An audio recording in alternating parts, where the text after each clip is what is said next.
ضروری نہیں ہے کہ اگر آپ کو اچھے مارکس چاہیے تو آپ پورے وقت پڑھتے رہیں، پورے دن پڑھتے رہیں، تو اس سے صرف اسٹریس ہی آئے گا۔ ہر چیز کو اگر بیلنس کر کے کرا جائے، ایک ہفتے میں تو جو پڑھایا جائے نا اس کو ریوائز کرنا ضروری ہے۔ NED میں جا کر سافٹ ویئر انجینئرنگ کرنے کا میرا خواہش۔ سب سے پہلے تو اس کی ماں کا ہاتھ ہے، سب سے بڑا حفظ جو کرنے میرا ہاتھ نہیں ہے، اس حفظ کرانے میں اس کی ماں کا ہاتھ ہے۔ اچانک میری وائف کا انتقال ہو گیا جب یہ حفظ کے آخری دور میں تھا بالکل، اور میں بہت پریشان پڑ گیا کہ میرے بچے کا کیا ہوگا۔ میں نے اللہ تعالیٰ سے دعا کی تھی اور بلکہ نفل مانے تھے، اللہ تعالیٰ میرے بیٹے کا حفظ کمپلیٹ ہو جائے۔ اس بچے کے لیے میں نے یہاں اسکول میں بیٹھ کر سب کے جانے کے بعد 2 گھنٹے کا ٹائم جو بہترین ٹیچر تھے ان کو دیا، اور میں خود بیٹھا رہتا تھا کہ یہ بچہ تیاری کر لے۔ ہمارے 3 نظام چل رہے ہیں بیک وقت۔ پوری دنیا میں جتنے بھی جینیس ہیں، وہ جاپان ہو، امریکہ ہو، ان کا ایک ایجوکیشنل سسٹم ہے۔ تقریباً 2.25 لاکھ بچوں نے امتحانات دیے، جس میں سے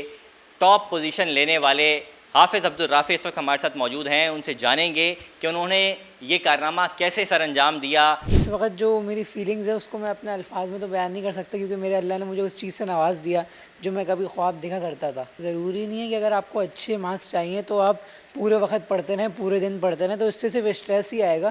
میں یہ کہنا چاہوں گا ہر چیز کو اگر بیلنس کر کے کرا جائے، اگرچہ بہت زیادہ آپ کھیلیں گے تو یہی ہوگا کہ آپ کا رزلٹ خراب ہو جائے گا، اور لیکن اگرچہ آپ دونوں چیزوں کو بیلنس کریں گے، آپ کی انجوائمنٹ بھی ساتھ ساتھ ہوتی رہے گی اور آپ کی پڑھائی بھی اچھے سے گزر جائے گی، اور ایگزامس کے دن کبھی آپ کو مشکلات کا سامنا نہیں ہوگا۔ میں اس کو ایسے مینیج کرتا تھا کہ جس دن جو چیز پڑھائی گئی اس کو ریوائز کر لیا، اور کیا کہتے ہیں جو کانسیپٹ سمجھایا گیا اس کے ٹاپک جو بھی بک میں ہے اس کو بھی تھوڑا دیکھ لیا جائے تو بہتر ہے، اور تقریباً منیمم ایک ہفتے میں تو جو پڑھایا جائے نا اس کو ریوائز کرنا ضروری ہے۔ انٹرسٹ کیا ہے، آگے کیا کرنے کا ارادہ فیوچر میں؟ میرا فیوچر میں سب سے پہلے تو اگر انشاءاللہ اللہ نے نوازا اور میری ہارڈ ورک کام آ گئی تو سیکنڈ ایئر میں بھی اللہ نے چاہا تو پوزیشن لے لیں گے، اور اس کے بعد NED میں جا کر سافٹ ویئر انجینئرنگ کرنے کا میرا خواہش۔ آپ کیا سمجھتے ہیں اس کے پیچھے صرف آپ کی محنت ہے، والدین کی دعائیں ہیں، کیا چیز ہے، کریڈٹ کس کو دینا چاہیں گے؟ سب سے پہلے کریڈٹ تو میرا اللہ کو جاتا ہے، کیونکہ محنت تو سب نے کی ہے، بہت سے اور بھی اچھے اساتذہ ہیں، محنت تو سارے ہی بچے کرتے ہیں، صرف نوازنے والا اللہ ہے۔ تو سب سے پہلا کریڈٹ تو میرے اللہ کو جاتا ہے کہ اس نے اتنی بڑی خوشی سے مجھے نواز دی ہے، اور اس کے بعد اپنے ٹیچر ہیں، پیرنٹس کا اس کے اندر بہت بڑا ہاتھ ہے کہ انہوں نے ہر چیز میں مجھے سپورٹ کیا اور اچھے سے اچھے گائیڈنس دیے، جس کی وجہ سے آج میں اس مقام پہ کھڑا ہوں۔ سب سے پہلے تو میں کریڈٹ دوں گا دہلی اسکول کے اساتذہ کو۔ انہوں نے میرے بچے کو ہر موقع پہ، بلکہ ایکسٹرا ٹائم پہ، مسعود سلطان ہیں ہمارے جو ہیڈ ماسٹر ہیں، ایکسٹرا ٹائم میں انہوں نے ٹیچروں کو لگایا۔ سب سے پہلے تو اس کی ماں کا ہاتھ ہے، سب سے بڑا، اس نے اس کو گائیڈ کیا، اور یہی وجہ ہے کہ اس نے حفظ بھی کیا۔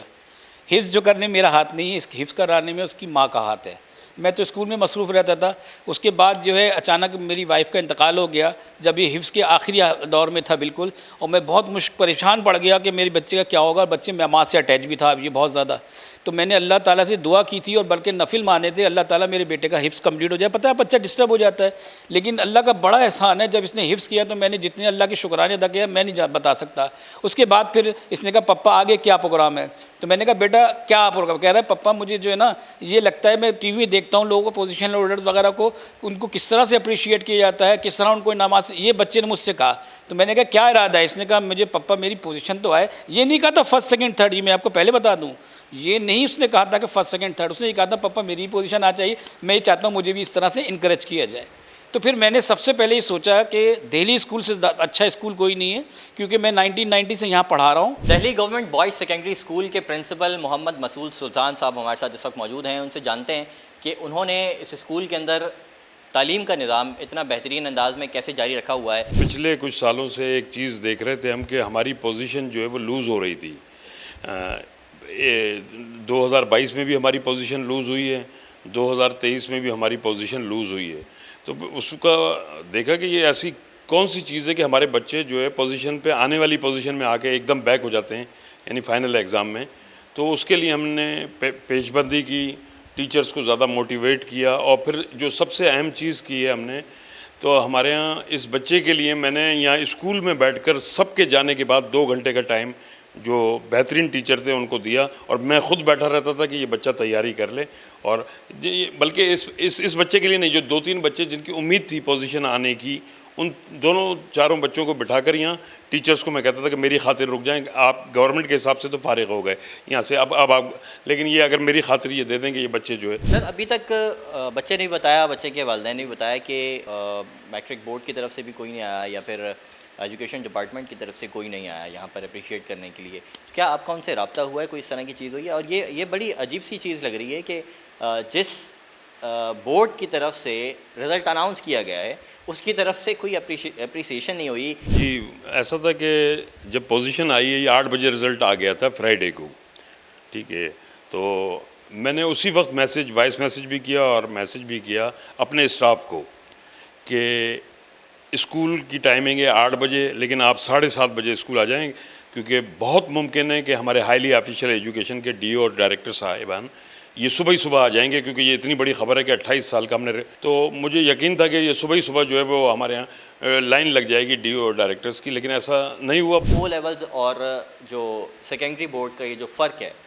تعلیم کا یہ فرق جو ہے وہ ہماری سوسائٹی کے اندر کتنا بڑا فرق پیدا کرتا ہے؟ تو ہمارے 3 نظام چل رہے ہیں بیک وقت. پوری دنیا میں جتنے بھی جینیس ہیں, وہ جاپان ہو امریکہ ہو, ان کے یہاں ایک ایجوکیشنل سسٹم ہے, اس کے تحت ان کا وہ سسٹم چل رہا ہے اور اس میں بچے سپرسیڈ کرتے ہیں پوری ورلڈ. تو ہمارے 3 تعلیمی نظام میں سے بچوں کی شخصیت بھی وہ ہوتی ہے, اور پھر یہ کہ پیرنٹس بھی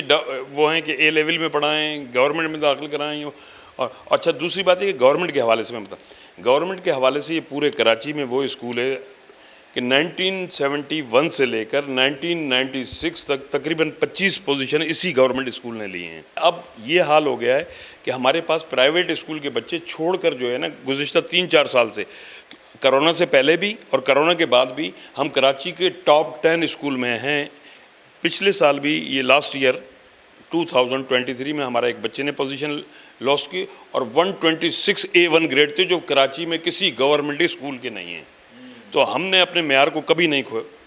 کھویا ہے. ایک حیرت انگیز بات بتا دیتا ہوں, 29ویں بار پوزیشن آئی ہے اور 28 سال بعد آئی ہے تو 29ویں آئی ہے. مسئلہ یہ کہ اس طرح سے بھی دیکھ لیں, پھر میں بھی 29 نمبر کا HM تھا جو میرے ٹینیور میں یہ اس بچے کی جو ساری تیاری یعنی پریپریشن کی گئی ہے, بچے نے پریپریشن کی اور ہم نے اس کو ریڈی کیا ہے کہ مسئلہ یہ کہ, اور بچہ تو ذہین تھا, بچہ یعنی یہ بچے وہ تھے کہ جو سبجیکٹ میں اس طرح انوالو ہو رہے تھے کہ جیسے بالکل ہمارا دین و ایمان جو اس وقت تعلیم حاصل کرنا ہے.